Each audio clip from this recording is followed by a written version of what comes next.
नमस्कार, मैं हूं आशीष चित्रांशी और आप देख रहे हैं the news launcher. Rahul Gandhi को रोकने के लिए मोदी एंड कंपनी कितना गिरेगी, ये सवाल आज मैं आप लोगों से पूछ रहा हूं। ये सवाल का जवाब न मैं दे पाऊंगा, न हेमंत भाई दे पाएंगे। उनको ले आओ स्क्रीन पर, अगर वो दे पाए तो दे दें। स्वागत है हेमंत भाई। अब आपके क्षमताओं छोड़ दिया, हम दे पाते तो हम तो हार गए कि कितना गिरेंगे, क्योंकि हम उसका नीचे जो गिरने गहराई जो होता है, हर चीज का समुद्र का भी तल होता है। ये कहाँ तक गिरेंगे, कहीं तल उल पता ही नहीं चल रहा है। जितना बांस लगी, जितना हम डाल रहे हैं वो अथाह है, अथाह है। गांव कहते थे कि वहां नहीं जाओ, हम लोग डूब जाते हैं, अथाह गहराई है। वहां बांस उस डालते हो, कहीं कहीं था पता नहीं चलता। वैसे ही इनके गिरने की जहां पर है वहां गिरने की कोई गहराई पता नहीं चल रही है। जरा याद कीजिए आप, पहले कोटा, मैं सीक्वेंस खाली एक बार दिमाग में आपके ला रहा हूँ, फ्लैशबैक। कोटा याद कीजिए, छात्रों की गूंज का पहला कार्यक्रम कोटा में रखा गया था। कोटा बाई ट्रेन जाने वाले थे राहुल गांधी, उन्होंने अनाउंस कर दिया था, सब कुछ हो गया कि ट्रेन में रिजर्वेशन, ये वो, कहाँ कहाँ जाएंगे, रास्ते में रुकते जाएंगे, बोगी में बस छात्र बैठेंगे, साथ में बातचीत होगी। आयन वक्त पर कोटा का पहला कार्यक्रम था, तो ये सब खुराफात दूसरे लेवल का सोचिए। अच्छा, हर हमेशा लेवल भी चेंज करते हैं गिरने का। इन खुराफात सोचा कि ट्रेनें लेट करवा देंगे। ट्रेन तो अपनी है, बाबूजी की, जो मन होगा करेंगे, ट्रेन ही लेट करवा देंगे। ये कोटा पहुंच ही नहीं पाएंगे, कार्यक्रम में बच्चे आएंगे, वो गुस्सा उल्टा हो जाएंगे, सब गरिया उड़िया देंगे राहुल गांधी। तो खबर लीक हो गई, और खबर इन्हीं के यहाँ से लीक हो गई और पहुंच गई पत्रकारों के जरिए, एक दो पत्रकारों के जरिए पहुंच गई खबर ये राहुल गांधी तक। और राहुल गांधी की टीम में कई अफसर भी उनको बताते हैं, राहुल गांधी की टीम को कई बार बता चुके हैं, चुनाव आयोग से लेकर हर जगह भेदिए हैं। मोदी के जो है, विभीषण तलाशो लंका होने वाला दहन, तो जो है वो खबर पहुंचाते हैं सर।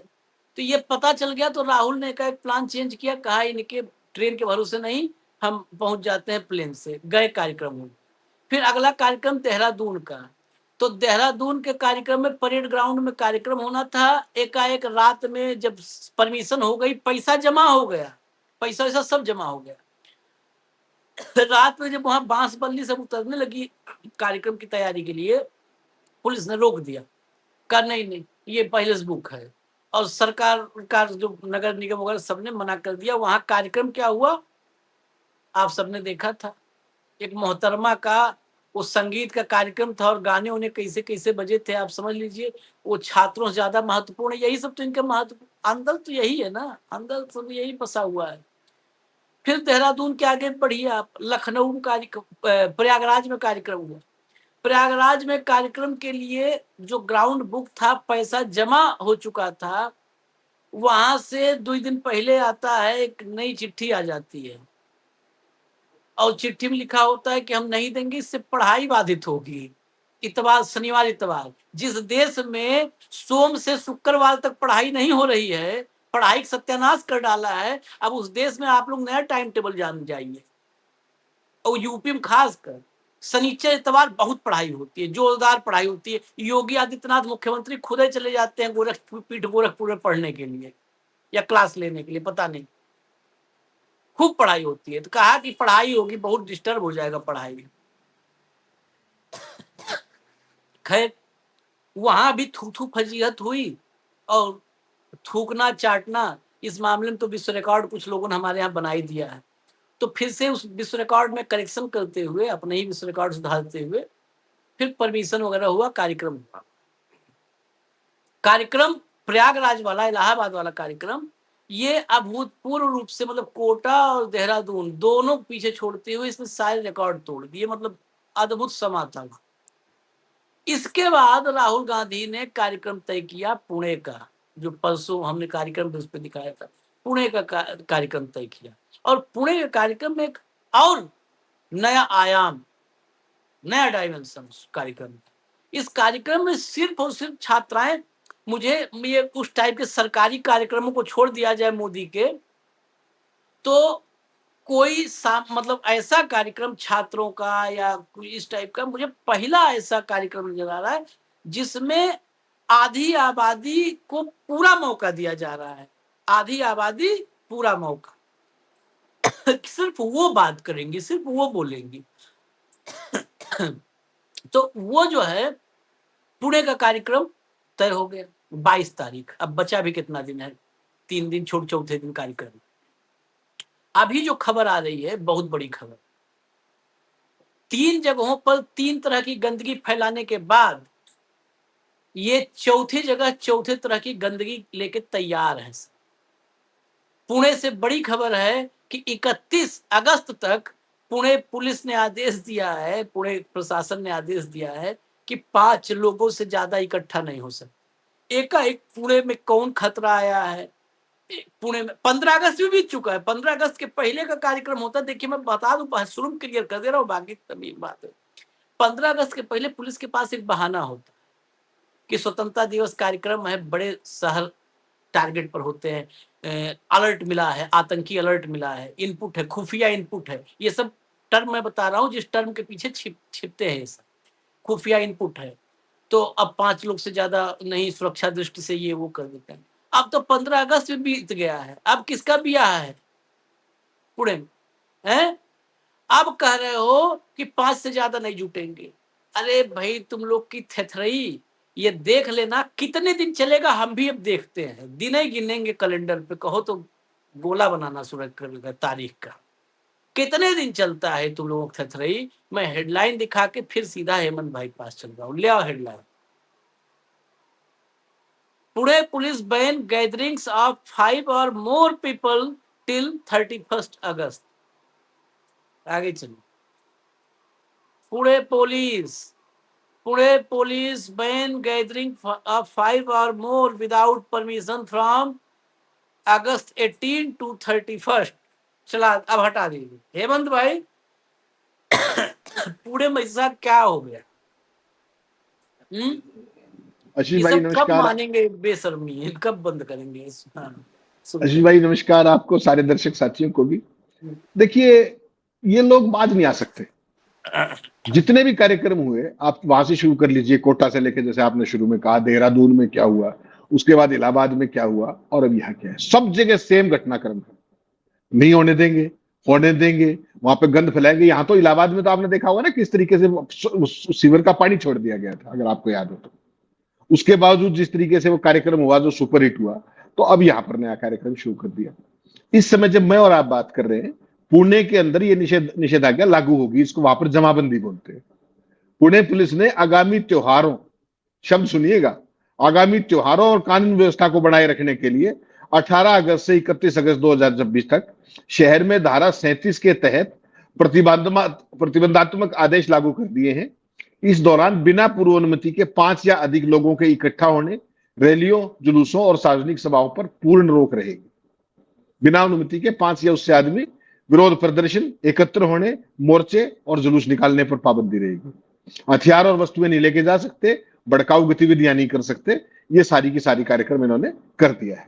मतलब बड़ा साफ है कि राहुल गांधी अभी पहुंचे नहीं, कोई बात नहीं। और वहां तो अब देखिए एक और चीज बड़ी इंटरेस्टिंग होगी। पुणे के अंदर केवल बच्चियों का कार्यक्रम है, लड़कियों का कार्यक्रम है, केवल लड़के नहीं है उसके अंदर।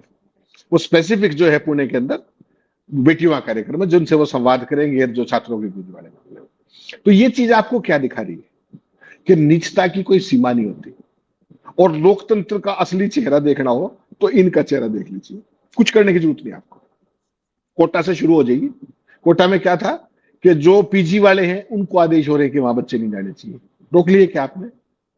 देहरादून में क्या सीन क्रिएट किया गया कि एक सरकारी कार्यक्रम की सीमा बढ़ा करके, केवल इसलिए कि राहुल गांधी का कार्यक्रम उस ग्राउंड में ना हो पाए, वो तो उससे भी ज्यादा सफल हो गए।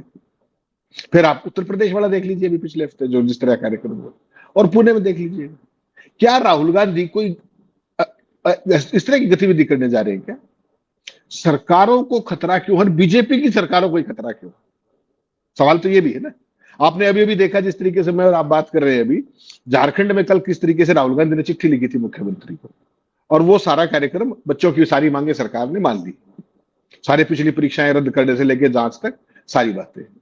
तो अगर Rahul Gandhi political leader of opposition से ऊपर उठ करके अगर छात्रों का एक साथी बन करके उनके मुद्दों को उठा रहा है, उनकी बात को पूरे देश तक ले जा रहा है, तो किसी को इसमें क्या विरोध होना चाहिए?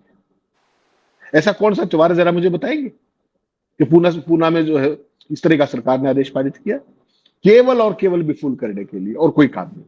बोला इस दौरान रक्षाबंधन है, इस दौरान एक ईद है 26 तारीख को, इस दौरान ये है, तो इसलिए निषेधाज्ञा लागू कर।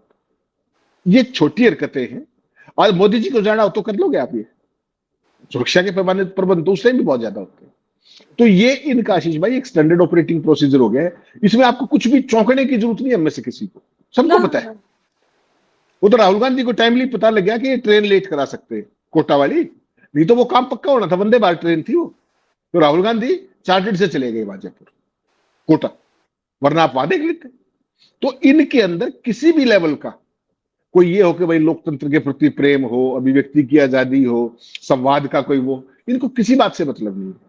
इनका एजेंडा पूरा होना चाहिए, इनको कोई आईना ना दिखा जाए, इनको कोई एक्सपोज ना कर दे, इनकी बद ना पिट जाए। हालांकि बदबची नहीं हुई अभी, देश में कहीं भी चले जाओ, जहां जहां इनका डबल इंजन है, सब जगह सत्यानाश है। उसके बावजूद भी इनको ये लगता है कि हम आज भी जो चाहे वो कर सकते हैं। ये जो जेनजी है, इसने इनको कायदे से आईना दिखाया है, कंप्लीटली बैकफुट पे है, बौखलाए हुए हैं। इनकी बस अब एक ही कोशिश है कि कोई भी चीज जो देश के अंदर हो रही है उसका क्रेडिट राहुल गांधी को ना मिल जाए, इसलिए जितनी भाजी मार सकते हो उतनी भाजी पूरे दम से मारो, इतना सा कार्य करना। लेकिन हेमंत भाई रोक तो नहीं पाए कहीं भी। हाँ, नहीं रोक क्रेडिट पाए। पे कोशिश तो कर रहे हैं, मत्था मार रहे हैं, रोक तो नहीं पाए ना। इस देश में मोदी जी के शासन के फॉर्मूले को समझना है तो 2 लाइन में समझ लीजिए, निजता का अंत और नीचता प्रचंड। प्राइवेसी आप सबके बेडरूम में, मतलब ये नरेंद्र मोदी क्या है, आप जैसे जैसे इस देश में एक के बाद एक कानून आ रहे हैं, बहुत कानून तो आप तक पता ही नहीं चलता है। संसद में हल्ला गुल्ला में 3 मिनट में कानून पास हो जाता है, 3 मिनट में। सदन में जब चर्चा वर्चा होती है कानूनों पर, तो कानून आप तक पता चलते हैं कैसे, क्योंकि हेडलाइंस लग जाती है कहीं। अच्छा, वो जो 3-3 मिनट में 2-2 मिनट में कानून पास होते हैं, कोई हेडलाइन भी नहीं लगाता उसकी, खत्म हो जाते हैं सब। और लेकिन अगर उन कानूनों के आप को पढ़ेंगे समझेंगे तो ऐसे ऐसे कानून अब धीरे धीरे आते जा रहे हैं कि वो आपकी निजता प्राइवेसी किसी की रही नहीं जाएगी।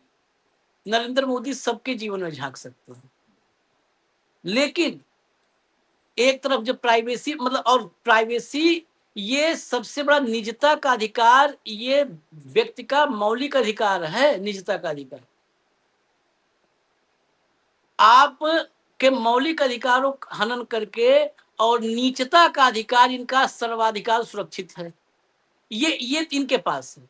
अगर आप नीचता किए तो इनको आप देना पड़ेगा, इनके पास पेटेंट करवा लिया इन्होंने नीचता को। अगर कभी गलती से नीचता हम लोग कर देंगे, इसीलिए बचता हूं मैं, और तो पेटेंट है इनका, इनको पैसा देना पड़ेगा, रॉयल्टी। सर्वाधिकार सुरक्षित, उस पर तो बाकायदे इसे लिखा हुआ है नीचे। ये हालत इन सब ने कर दी है हेमंत भाई। अभी तो रजिस्ट्रेशन वगैरह की संख्या नहीं आई थी पुणे में, हाँ अभी नहीं आई थी, लेकिन जो प्रयागराज में था जिस हिसाब से, और अगर सिर्फ महिलाओं का कार्यक्रम होता, बच्चियों का कार्यक्रम, क्या पिछले तीनों कार्यक्रम से ज्यादा पुणे का कार्यक्रम इसलिए डरा रहा है क्योंकि आधी आबादी का प्रतिनिधित्व है। नरेंद्र मोदी जिस महिला आरक्षण के पीछे छुप करके परिसीमन का खेल करना चाहते हैं, वही आधी आबादी के साथ राहुल संवाद करना चाहते हैं। फर्क एग्जैक्टली देखिए। वही हाँ, वही। उस आधी आबादी से संवाद। एक व्यक्ति है कि आधी आबादी का मतलब आप समझ लो कि राजनीतिक लाभ के लिए वो आधी आबादी सिर्फ एक टूल के रूप में इस्तेमाल करना, सिर्फ एक टूल के रूप में। एक नहीं, बहुत सारे उदाहरण है, बहुत सारे उदाहरण। नहीं, उसे घूम फिर के आधी आबादी में कौन मिलता है, घूम फिर के कौन मिलता है? वही तुलसी। मैं तुलसी तेरे आंगन की, वो आंगन से बाहर ही नहीं जाएगी तुलसी।